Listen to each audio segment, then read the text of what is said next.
My name is Stephen Box. I'm here with my lovely wife, Nancy. Thank you for having us. We live in Council District 4, and some of you we've worked together with on the Measure B campaign. Others may have worked with us on the Budget LA campaign or attended some of the social media classes at the Neighborhood Council Congress in the Valley or again at City Hall. But whether or not you've worked together with me face-to-face, I'm sure that one thing we all have in common is that regardless of whether it was transportation or development or infrastructure or the delivery of city services, we do have something in common, and that is that when you step up and fight for your community, you encounter what I refer to as the Department of No. And it seems like time after time, when we simply seek to improve the quality of life in our neighborhood or protect our homes, we encounter resistance where we should encounter support. We encounter obstacles where we should encounter allies. So I've literally been working full-time to change the way things work, and I would like to continue to work full-time, this time from within City Hall. And so I ask you for the opportunity to work for you, and I thank you for your support.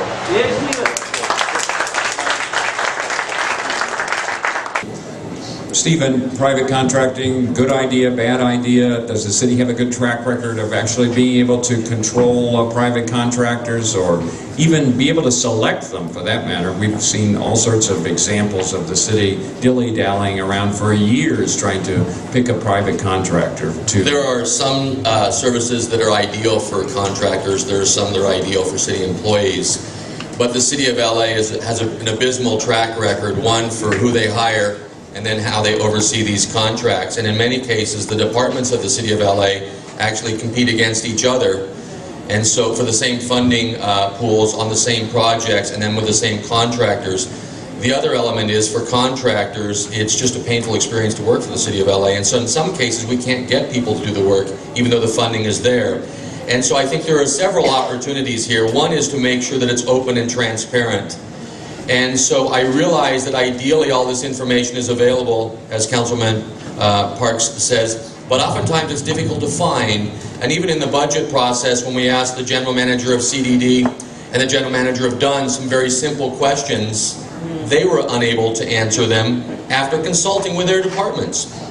So if they can't find the answers, I assure you we're never going to find the information so that we can provide the oversight that we as a community need to provide so that we get the best for our money at City Hall. What about a spending limit? Is there any favor, any interest in a spending limit among any of the candidates here today? Stephen Box. Stephen. The idea of a spending limit is very interesting, especially since the City Council has demonstrated the inability to impose one on themselves as it is. Keep in mind there are times, perhaps it's an investment in infrastructure, there might be a negotiation that requires some sort of unique spending behavior, but on the whole, the idea of a spending limit I think is a great idea, as is the rainy day fund. What about the CRA? Everybody loves the CRA, don't they? Come on, guys. Go I live ahead. in Hollywood, one of the busiest CRA areas in the city of LA, and there are many. And one of the interesting metaphors that we've used of late is that the people in the community need a place at the table. And the interesting thing about that table is that the City of LA is sitting there with a $400+ million deficit, while the CRA sits at the same table with a $500 million surplus.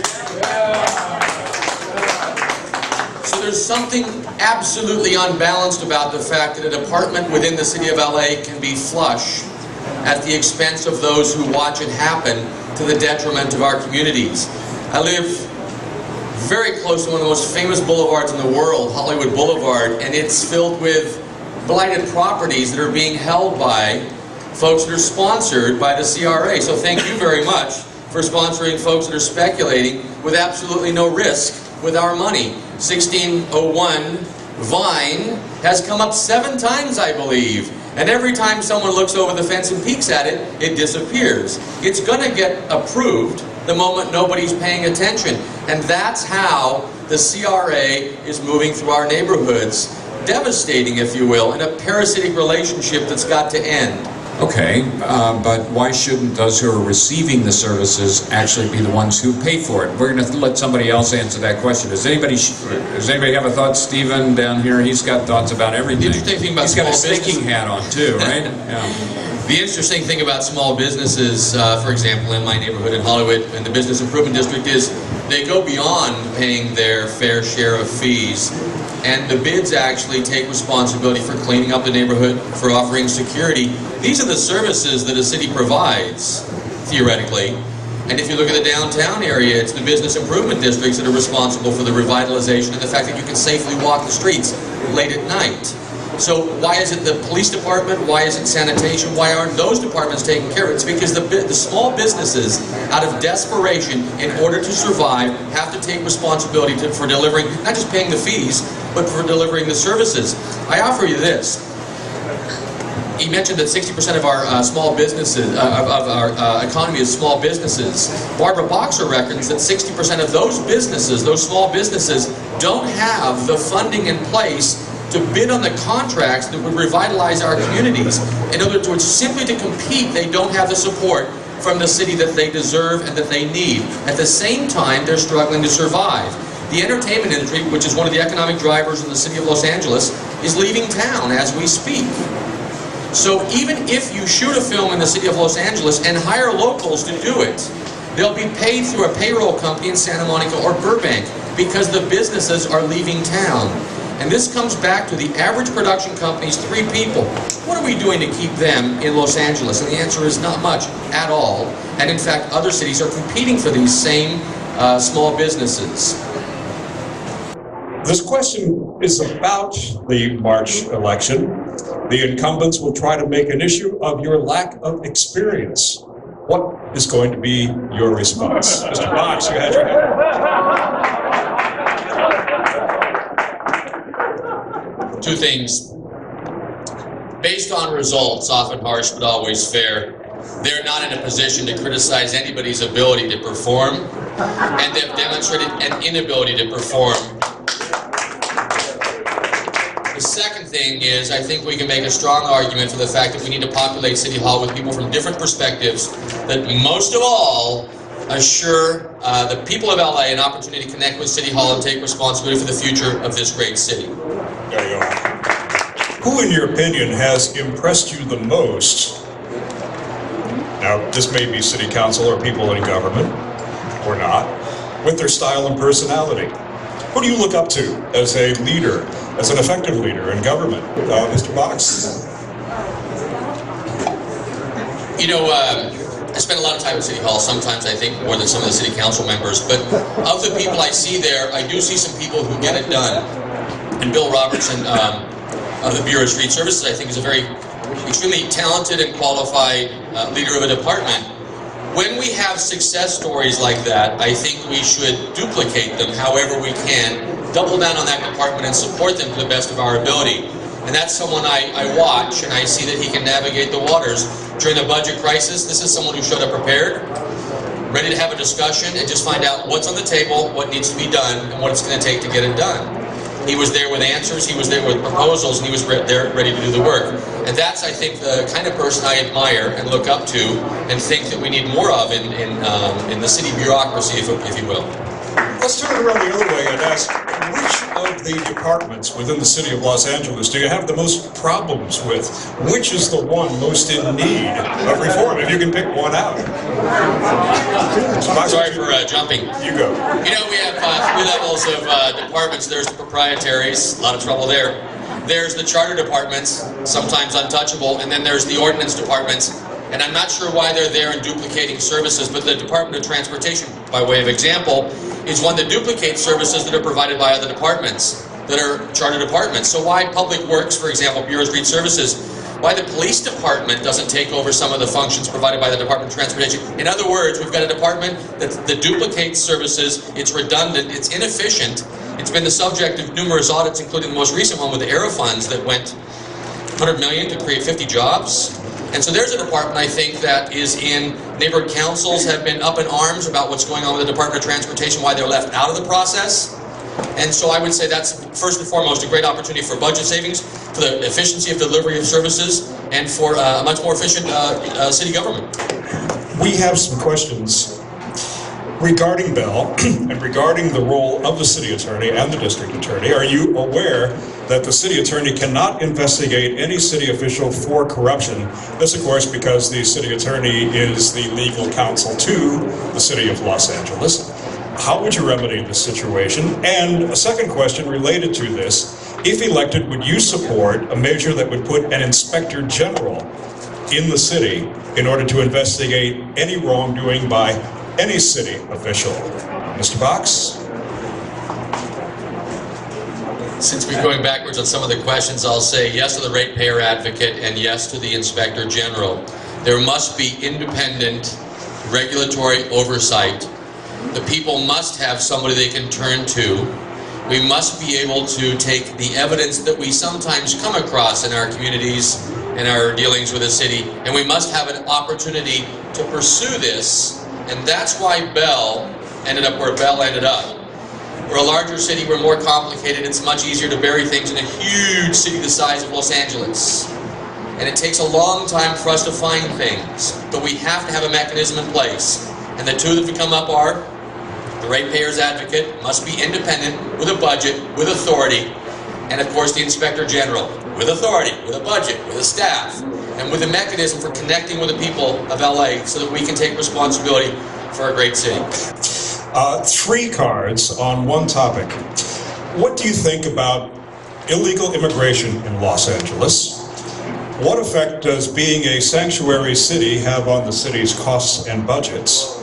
And would you pledge to overturn Special Order 40 and verify legal status of anyone asking for public funds, especially Section 8 housing? Mr. Box, your take on this issue? Illegal immigration, as has been said, is illegal. At the same time, one of the backbone elements of public safety is community policing, and that comes from good, solid relationships with the police department. So our own police chief is opposed to reversing Special Order 40 because he believes it's an important thing for him to be able to work in a community without having people fear the police out of desperation to avoid immigration issues. Could you hold your mic a little closer?